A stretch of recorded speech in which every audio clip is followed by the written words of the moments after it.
বসু। প্রথমে বিশেষ বিশেষ খবর। লোকসভা নির্বাচনের প্রথম দফায় আগামীকাল রাজ্যের 3 আসন কোচবিহার, জলপাইগুড়ি ও আলিপুরদুয়ারে ভোট গ্রহণ। অবাধ ও শান্তিপূর্ণ ভোট গ্রহণে মোতায়েন থাকছে 263 কোম্পানি কেন্দ্রীয় বাহিনী। মুখ্য নির্বাচন কমিশনার রাজীব কুমার সমস্ত ভোটদাতাকে তাদের গণতান্ত্রিক অধিকার প্রয়োগের আবেদন জানিয়েছেন। লোকসভা নির্বাচনের চতুর্থ দফার জন্য আজ বিজ্ঞপ্তি জারি হচ্ছে। তৃতীয় দফার ভোটের জন্য প্রার্থীপদ দাখিলের সময়সীমাও শেষ হচ্ছে আজ। দক্ষিণবঙ্গের বিভিন্ন জেলায় আগামী রবিবার পর্যন্ত তাপপ্রবাহের সতর্কতা জারি। আসছে বিস্তারিত খবরে। প্রথম দফার লোকসভা নির্বাচনে আগামীকাল ভোট গ্রহণ। এই দফায় দেশের 17টি রাজ্য এবং কেন্দ্রশাসিত অঞ্চলে 102টি আসনে ভোট গ্রহণ করা হবে। এর মধ্যে রয়েছে উত্তরবঙ্গের 3 আসন কোচবিহার, জলপাইগুড়ি এবং আলিপুরদুয়ার। সকাল 7টায় ভোট গ্রহণ শুরু হয়ে চলবে সন্ধে 6টা পর্যন্ত। ভোট গ্রহণ প্রক্রিয়া অবাধ ও শান্তিপূর্ণ রাখতে 263 কোম্পানি কেন্দ্রীয় বাহিনী মোতায়েন থাকছে। সব বুথে থাকছে ওয়েবকাস্টিং এর ব্যবস্থা। তবে আলিপুরদুয়ার এবং জলপাইগুড়ির প্রত্যন্ত এলাকার কয়েকটি বুথে ইন্টারনেট সংযোগ না থাকায় সেখানে মাইক্রো অবজারভার থাকবেন। ভোট প্রক্রিয়ার ভিডিওগ্রাফি করবেন তারা। 3 কেন্দ্র মিলিয়ে ভোটার সংখ্যা 5,11,00,000-এর বেশি। এদিকে আজ সকাল থেকে বিভিন্ন ডিসিআরসি কেন্দ্রগুলিতে ভোটকর্মীরা তাদের ভোটের সরঞ্জাম সংগ্রহ করতে পৌঁছে গেছেন। কোচবিহার থেকে আমাদের সংবাদদাতা জানাচ্ছেন, নির্বাচন অবাধ ও সুষ্ঠু শান্তিপূর্ণ রাখতে নিশ্চিত নিরাপত্তার ব্যবস্থা করেছে নির্বাচন কমিশন। 112 কোম্পানি কেন্দ্রীয় বাহিনীর পাশাপাশি থাকছে প্রায় 5,000 রাজ্য পুলিশ। কোনো অভিযোগ এলে দ্রুত যাতে সেখানে পৌঁছানো যায় সে ব্যাপারে সতর্ক কমিশন।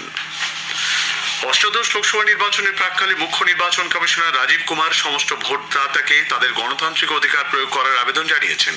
তিনি বলেছেন, ভারতীয় গণতন্ত্রকে মজবুত করেছে অবাধ ও সুষ্ঠু নির্বাচন।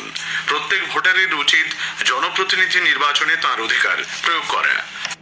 Elections are the most beautiful expression of India's democracy. Nothing like voting. ECI and lakhs of its officials have worked very hard over last 2 years to make your voting experience peaceful, comfortable and pleasant.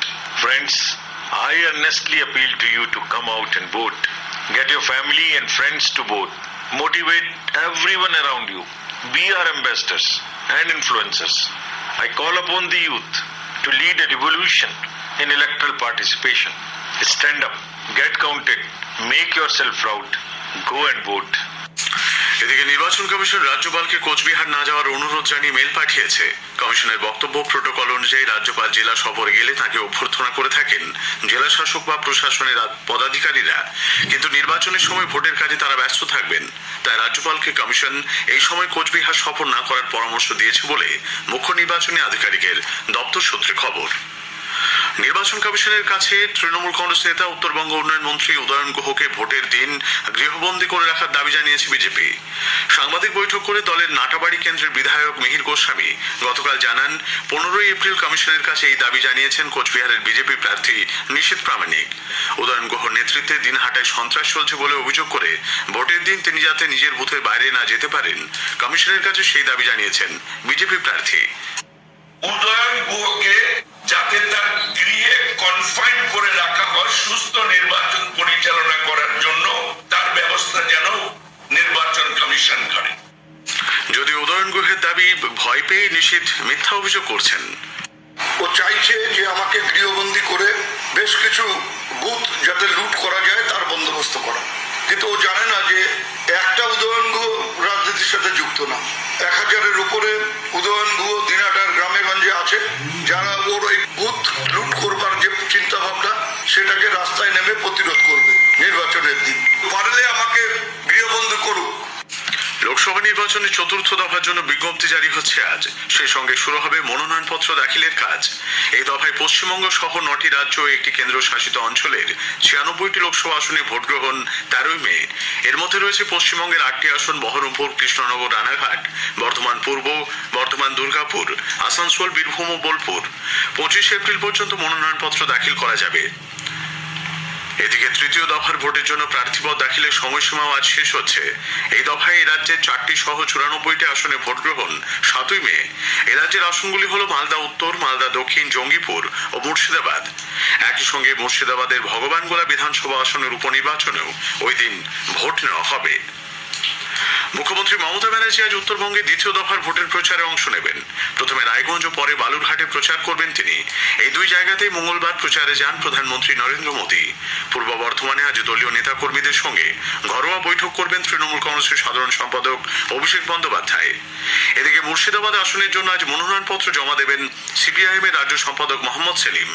বহরমপুরে সেলিমের মনোনয়ন জমা দেওয়ার সময় সেখানে থাকার কথা প্রদেশ কংগ্রেস সভাপতি তথা বহরমপুরের কংগ্রেস প্রার্থী অধীর রঞ্জন চৌধুরীর।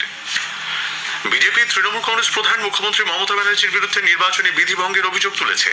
দলের নেতা শিশির বাজোরিয়া রাজ্যের মুখ্য নির্বাচনী আধিকারিককে চিঠি দিয়ে জানান, সম্প্রতি মুখ্যমন্ত্রী জলপাইগুড়ির ময়নাগুড়িতে এক জনসভায় তার বক্তব্যের মাধ্যমে ভোটদাতাদের উত্তেজিত করার চেষ্টা করেছেন।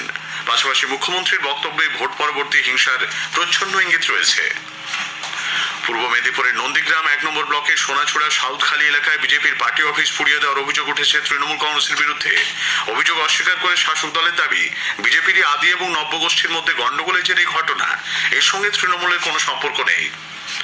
মুর্শিদাবাদের রামনবমী শোভাযাত্রায় হামলার ঘটনায় বিজেপি যথাযথ ব্যবস্থা গ্রহণের জন্য নির্বাচন কমিশনের কাছে দাবি জানিয়েছে। রাজ্যের বিরোধী দলনেতা শুভেন্দু অধিকারী গতকাল এক টুইট বার্তায় অভিযোগ করেন যে পুলিশ প্রশাসন মিছিলে অংশগ্রহণকারীদের নিরাপত্তা দিতে ব্যর্থ হয়েছে। মিছিলে প্রশাসনের অনুমতি থাকা সত্ত্বেও জেলার শক্তিপুর ও রেজিনগরে আক্রান্ত হয়েছেন বিজেপি কর্মী সমর্থকরা। মুখ্যমন্ত্রীর উস্কানির ফলে এই ঘটনা বলে বিরোধী দলনেতার দাবি। উল্লেখ্য, মুর্শিদাবাদের শক্তিপুর স্কুল মোড়ে রামনবমী শোভাযাত্রা চলাকালীন গতকাল কয়েকজন দুষ্কৃতী অতর্কিতে হামলা চালিয়ে বোমাবাজি করে কিছু বাড়িও ভাঙচুর করা হয়। বেশ কয়েকজন আহত হয়েছেন। পরিস্থিতি সামাল দিতে পুলিশ টিয়ার গ্যাসের সেল ফাটায়। এদিকে প্রদেশ কংগ্রেস সভাপতি অধীর রঞ্জন চৌধুরী গতকাল মুর্শিদাবাদ মেডিকেল কলেজ হাসপাতালে আহতদের দেখতে গেলে বিজেপির বিক্ষোভের মুখে পড়তে হয়। এনআরসি এবং সিএএ কে নরেন্দ্র মোদী এবং মমতা ব্যানার্জি ভোটের হাতিয়ার হিসেবে ব্যবহার করছেন বলে প্রদেশ কংগ্রেস সভাপতি অধীর রঞ্জন চৌধুরী অভিযোগ করেছেন। মালদার চাঁচলে গতকাল এক নির্বাচনী জনসভায় তিনি ভাষণ দিচ্ছিলেন। মালদা উত্তরে বাম সমর্থিত কংগ্রেস প্রার্থী মুস্তাক আলমের সমর্থনে আয়োজিত এই জনসভায় উপস্থিত ছিলেন দুটি দলের নেতৃবৃন্দ। স্থানীয় সংবাদ শুনছেন আকাশবাণী কলকাতা কেন্দ্র থেকে। দক্ষিণবঙ্গের বিভিন্ন জেলায় আগামী রবিবার পর্যন্ত তাপপ্রবাহের সতর্কতা জারি করেছে আলিপুর আবহাওয়া দপ্তর। আগামী দুদিন সর্বোচ্চ তাপমাত্রা স্বাভাবিকের 3 থেকে 5 ডিগ্রি ওপরে থাকার সম্ভাবনা। গাঙ্গেয় পশ্চিমবঙ্গের বেশিরভাগ অংশেই তাপমাত্রা থাকবে স্বাভাবিকের ওপরে। শুক্র থেকে রবিবার পর্যন্ত তাপপ্রবাহের কমলা সতর্কতা থাকছে 2 মেদিনীপুর, ঝাড়গ্রাম, পুরুলিয়া, বাঁকুড়া, বীরভূম ও 2 বর্ধমান জেলায়। কলকাতায় গতকাল সর্বোচ্চ তাপমাত্রা 39.4 ডিগ্রি সেলসিয়াস রেকর্ড করা হয়েছে, যা স্বাভাবিকের 4 ডিগ্রি ওপরে। সর্বনিম্ন তাপমাত্রাও ছিল স্বাভাবিকের চেয়ে 3 ডিগ্রি বেশি, 29.4 ডিগ্রি সেলসিয়াস। প্রচন্ড গরমের জন্য অসুস্থতা এড়াতে সকাল 11টা থেকে বিকেল 4টে পর্যন্ত রোদে না থাকার পরামর্শ দেওয়া হয়েছে। পর্যাপ্ত জলপান করা প্রয়োজন, পরতে হবে হালকা সুতির পোশাক। তীব্র তাপপ্রবাহের কারণে রাজ্যের স্কুলগুলিতে গরমের ছুটি এগিয়ে আনা হচ্ছে বলে রাজ্য শিক্ষামন্ত্রী ব্রাত্য বসু সংবাদ মাধ্যমকে জানিয়েছেন। 22 এপ্রিল থেকে গরমের ছুটি শুরু হতে পারে বলে সূত্রের খবর। তবে শিক্ষা দপ্তরের পক্ষ থেকে এখনো কোনো সরকারি নির্দেশিকা জারি করা হয়নি। সুপ্রিম কোর্টের নির্দেশ মেনে আচার্য তথা রাজ্যপাল সিভি আনন্দ বোস রাজ্যের 6টি বিশ্ববিদ্যালয়ে উপাচার্য নিয়োগ করেছেন। রাজ্য সরকারের পাঠানো তালিকা থেকে বেছে নিয়ে যাদবপুর বিশ্ববিদ্যালয়ের অস্থায়ী উপাচার্য হিসেবে ভাস্কর গুপ্তকে দায়িত্ব দেওয়া হয়েছে। এছাড়া পবিত্র চট্টোপাধ্যায়কে গৌড়বঙ্গ, প্রেম পোদ্দারকে দার্জিলিং হিল, অমিয় কুমার পান্ডাকে ঝাড়গ্রামের সাধুরাম মুর্মু, তপন কুমার বিশ্বাসকে ঠাকুরনগরের হরিচাঁদ গুরুচাঁদ এবং আশুতোষ ঘোষকে রানী রাসমণি গ্রিন ইউনিভার্সিটির অস্থায়ী উপাচার্য পদে দায়িত্ব দেওয়া হয়েছে। দমদম স্টেশনের 5 নম্বর প্ল্যাটফর্মে ট্র্যাকের রক্ষণাবেক্ষণের কাজের জন্য 7ই মে পর্যন্ত পূর্ব রেলের শিয়ালদা ডিভিশনের বিভিন্ন শাখায় ট্রেন চলাচল নিয়ন্ত্রণ করা হবে। এই কদিন চক্র রেল এবং শিয়ালদা মেন ও নর্থ সেকশনের বেশ কিছু ট্রেন বাতিল থাকবে বলে পূর্ব রেলের মুখ্য জনসংযোগ আধিকারিক কৌশিক মিত্র জানিয়েছেন। সর্বভারতীয় ফুটবল ফেডারেশন আই লিগের সেরা 10টি পুরস্কার ঘোষণা করেছে।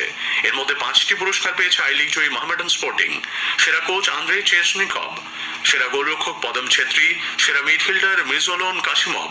এছাড়াও সেরা আয়োজক এবং সংবাদ মাধ্যমের সঙ্গে যোগাযোগের জন্য মোহামেডান স্পোর্টিং পুরস্কার পেয়েছে। শেষ করার আগে স্থানীয় সংবাদের বিশেষ কিছু অংশ আরও একবার। লোকসভা নির্বাচনের প্রথম দফায় আগামীকালে রাজ্যের 3 আসন কোচবিহার, জলপাইগুড়ি ও আলিপুরদুয়ারে ভোট গ্রহণ। মুখ্য নির্বাচন কমিশনার রাজীব কুমার সমস্ত ভোটদাতাকে তাদের গণতান্ত্রিক অধিকার প্রয়োগের আবেদন জানিয়েছেন। দক্ষিণবঙ্গের বিভিন্ন জেলায় আগামী রবিবার পর্যন্ত তাপপ্রবাহের সতর্কবার্তা জারি। স্থানীয় সংবাদ শেষ হলো।